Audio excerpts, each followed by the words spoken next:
Back in August of 2014, oh holy fuck, it's been 10 years now.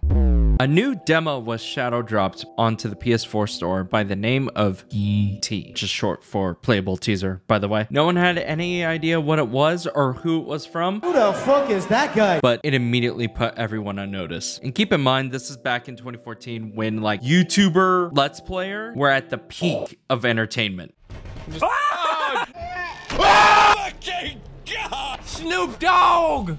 Really? We're the same. This is the same fucking place. Everyone had a video on it because it was just that scary.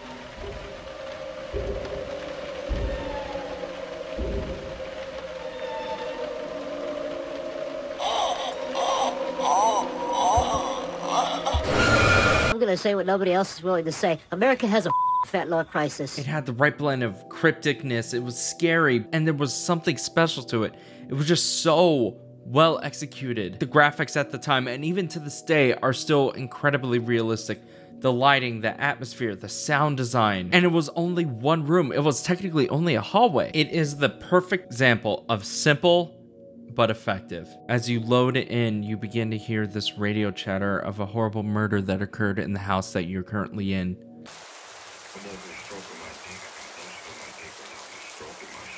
And you begin to go through this hallway over and over like a perpetual purgatory. And you begin to think, am I the person that killed this family? Am I the murderer? Is this my own hell? Is like, what the fuck is happening? Then after going over and over and finding out what happened in this house, the house finally lets you escape.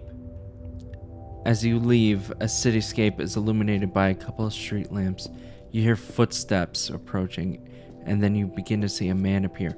The camera pans up and you see Norman Reedus. He disappears into the fog, and Hideo Kojima and Guillermo del Toro's name appears, and out from the fog slowly appears Silent Hills. And everyone lost their collective shit. In 15 minutes of gameplay, this game utilized everything from body horror with the baby. What do you think people did before ladders?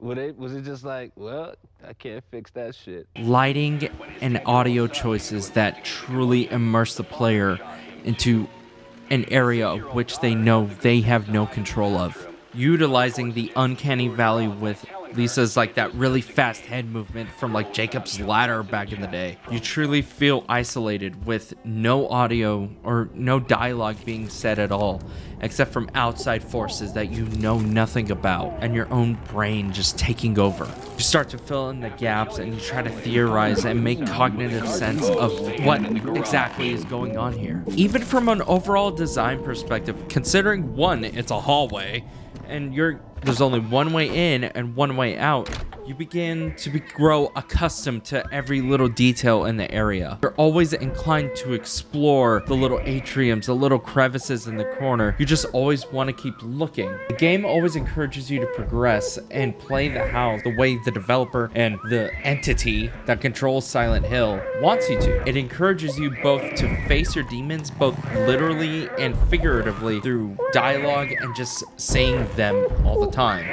You're seeing what's haunting you. And we were so excited. It was amazing time. You have Hideo Kojima, whose Metal Gear Solid is legendary. Metal Gear Solid 3 is one of my favorite games of all time. Really hope that remake isn't bad, by the way. Just throwing that out there. Throwing that out into the ether. Knocking on wood. Hoping, praying. And you have Guillermo del Toro, my beloved Pan's Labyrinth, and just, these two giants were taking the lead. What could possibly go wrong?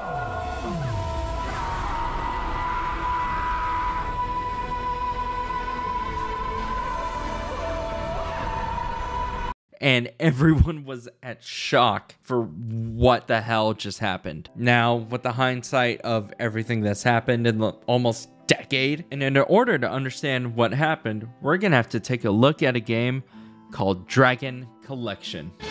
Dragon Collection was a mobile game developed in 2010, and it was essentially a huge gacha game. For those of you that don't know, a gacha game or a gacha system, think like Genshin Impact, Honkai Star Rail, Arknights, Guardian Tales, like Raid Shadow Legends. Not sponsored. Marvel Strike Force, all the games that encourage you to constantly re-roll all these things just in order to get something better. And usually to get more re-rolls, you either play a lot of the game or you pay to save on time. So if you don't mind me, I'm gonna be like a weird tech fucking money hungry corporal bro. Corporal bro, that's the term. I'm gonna be a corporal bro for a second. Metal Gear Solid 5, which came out in 2015 and was the last game he made with Konami, ran the studio about $80 million ish to make, right?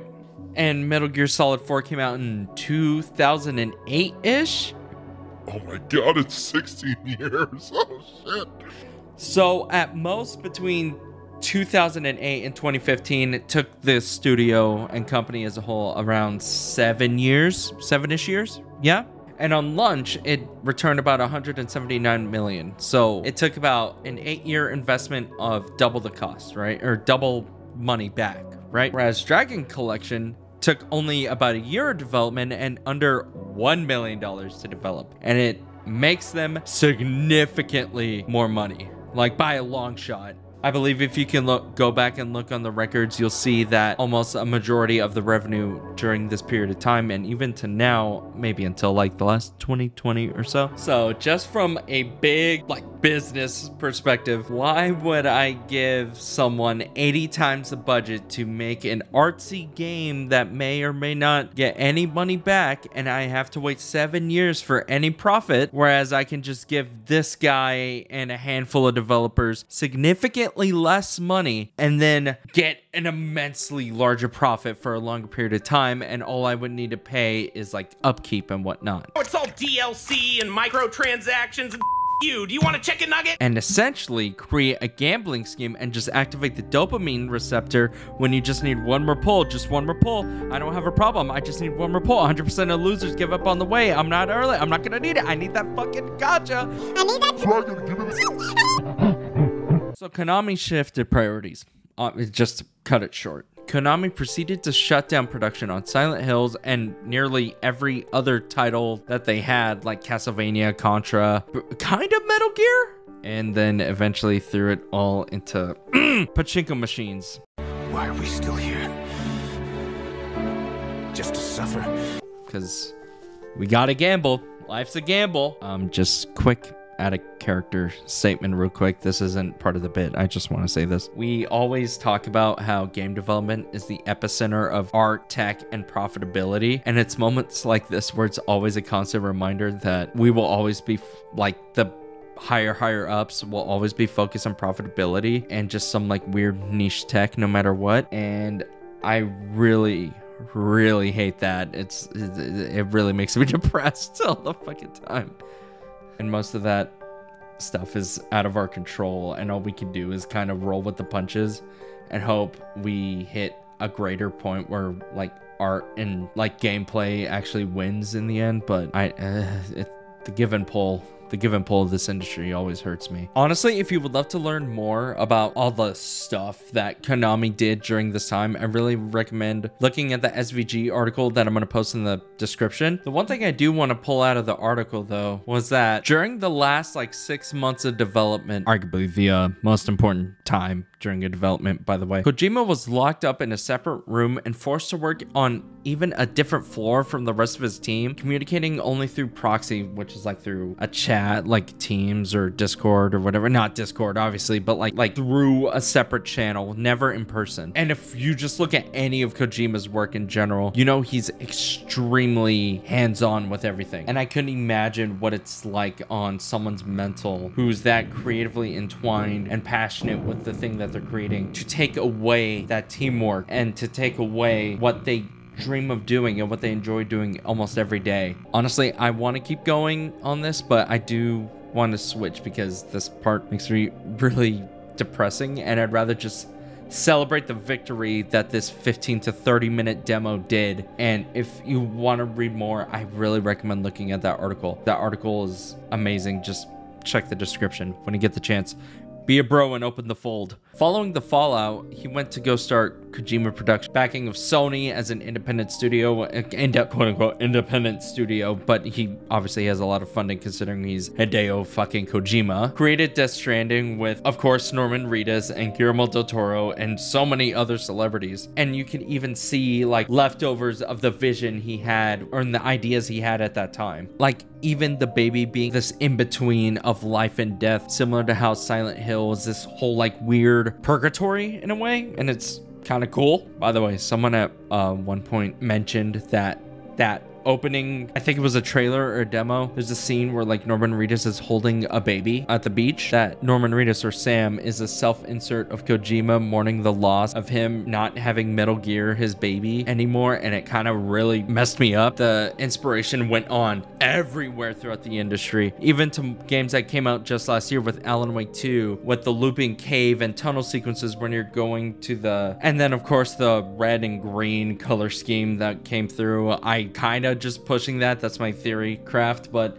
honestly they hang out all the time. Sam is just at Kojima Productions earlier this week, so I mean, they're close. Could be something there, and obviously everyone pays attention. Adrian goes 5 videos without mentioning Alan Wake challenge level fucking impossible. Even a couple years later with Resident Evil 7, they completely rebooted the franchise from a first-person perspective. And obviously you can kind of give it, you can point fingers. What was another originally third-person game that went to a first-person perspective during that? They even did a playable demo at the time using a lot of cool things. And not even to mention the countless, and I mean countless, indie games inspired by the project, like Layers of Fear, and just look at that. Everything behind this project like is still like relevant throughout the history of development, especially in the horror section of games, and I don't think it can ever be underappreciated. In the article that I mentioned earlier, it said that Hideo is a better designer than a business developer. I mean, yeah, obviously, just look at everything he's done. And sadly enough, PT and MGS5 as a whole just got lost in the stupid shifting landscape of this stupid industry at the time, which luckily is changing, and now he has the freedom to do whatever he wants. And not gonna lie, him coming out of that door at the Game Awards, wait, hold on a second. And with Jordan Peele and Guillermo always at the ready, we can always hope that we can get back what we lost with PT and Silent Hills with the next horror title, because that's what it's looking like. So with all my love and appreciation to all the dumb shit, despite how industry is, and no matter what, I'll always salute you, Kojima, for doing whatever you want and kind of like riding the high of whatever crazy idea or movie, no matter how weird it is. We're not going to talk about, there's a whole feet thing. Apparently they scanned her feet. I'm not going to worry about that. Wow. I actually remember they asked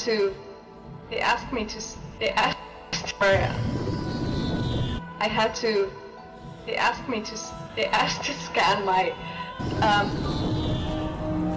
like underneath my feet for a reference when I was at Kojima Productions. Scanning your feet as well. Quite frankly, I'm just happy to see a developer, a lead developer, doing whatever he wants and having a very clear vision and a goal to do whatever weird idea he wants to do. And I'm inspired by you to do that as well. Wait, what the fuck do you mean Junji Ito wasn't going to be a part of this? What do you mean?